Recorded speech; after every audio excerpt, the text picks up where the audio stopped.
नोटबंदी के बाद से ही बदहाली के दौर से गुजर रही मेरठ की 130 साल से भी ज्यादा पुरानी ब्रॉडबैंड सनत और कारोबार लॉकडाउन के सबब अब अपने सबसे खराब दौर से गुजरने पर मजबूर है।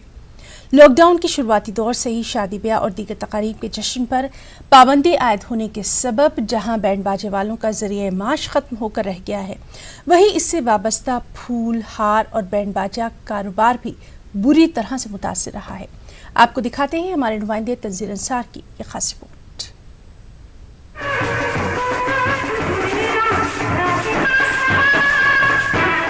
शादियों में बैंड बाजा बजाने की पुश्तैनी कारोबार से जुड़े मेरठ के रिजवान की दुकान गुज़िश्ता 3 माह से मुस्तकिल तौर पर बंद रही है।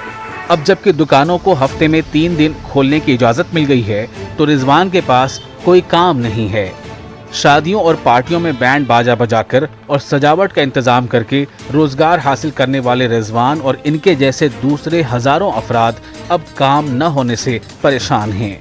खुलने के बाद भी हम इतने परेशान हैं कि जैसे अनलॉक में थे उससे ज़्यादा बेहतर परेशान है और ज़्यादा परेशान है।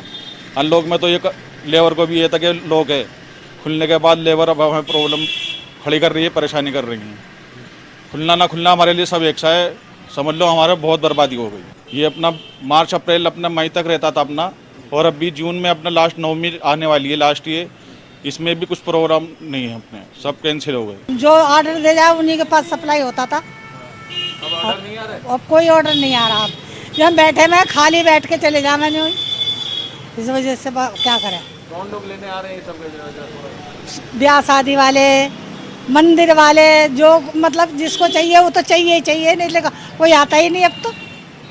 अब जब सब 10-12 तारीख से बैठे हुए हैं, कोई आता ही नहीं, ऐसे फूक के जा रहे हैं। वहीं बैंड बाजा पार्टी वालों के लिए साजो सामान तैयार करने वाले कारोबारी और दीगर कारीगरों का भी काम मुतासिर हुआ है। पुराने ऑर्डर कैंसिल होने और नए साजो सामान की मांग न होने से अब मेरठ की ब्रास बैंड सनत भी बदहाली के दौर से गुजर रही है। जो हम पे अपनी 1,50,000 रुपये जमा थी वो भी हम खा गए और काम बिल्कुल बंद रहा। अब आगे लॉकडाउन खुला है, इसके लिए हम दुकानदारों के पास गए, वो भी अभी ये कह रहे हैं कि भाई हमें माल नहीं चाहिए। तो मतलब एक तरह का भूखमरी का हिसाब आ गया। जैसे शादी ब्याह मंडप खुले, बैंड बाजा बजे, तो उससे हमारा कारोबार चलेगा सर, और नहीं तो कारोबार चलने वाला तो दिखाई दे रहा नहीं है। एशिया की सबसे बड़ी ऐसी मार्केट कहलाती थी जिसमें फुल रेंज म्यूजिकल इंस्ट्रूमेंट की, मतलब ब्रास इंस्ट्रूमेंट की फुल रेंज बनती थी। लेकिन 2000 के बाद में चाइना इस तरीके से छा गया कि हमारी इंडस्ट्री पीछे होती चली गई, और अब स्थिति आ गई है लॉकडाउन में कि बिल्कुल क्या नाम है जो है काम बंद हो गया है, कोई काम नहीं है।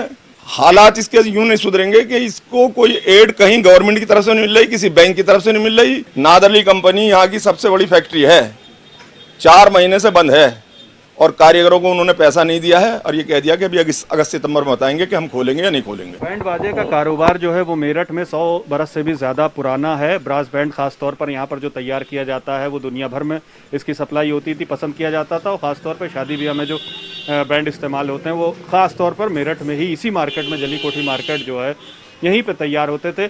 लेकिन अब हालात ये हैं, लॉकडाउन से पहले नोटबंदी ने इसको बर्बाद किया, और जब लॉकडाउन के बाद से ये कारोबार पूरी तरह से बंद है। अब जबकि दुकानें खुली हैं, शेड्यूल में 3-3 दिन के शेड्यूल में ये मार्केट खुल रही है, लेकिन उसके बावजूद क्योंकि ऑर्डर्स कैंसिल हो गए हैं, एक्सपोर्ट का काम नहीं हो पा रहा है, शादी ब्याह बंद है, तो इस वजह से यहाँ का काम भी बंद है, और इनको किसी तरह की एड न मिलने की वजह से आगे आने वाले दिनों में भी हालात बहुत बेहतर होते नज़र नहीं आ रहे हैं। तंजीर अंसार, न्यूज़ 18 मेरठ।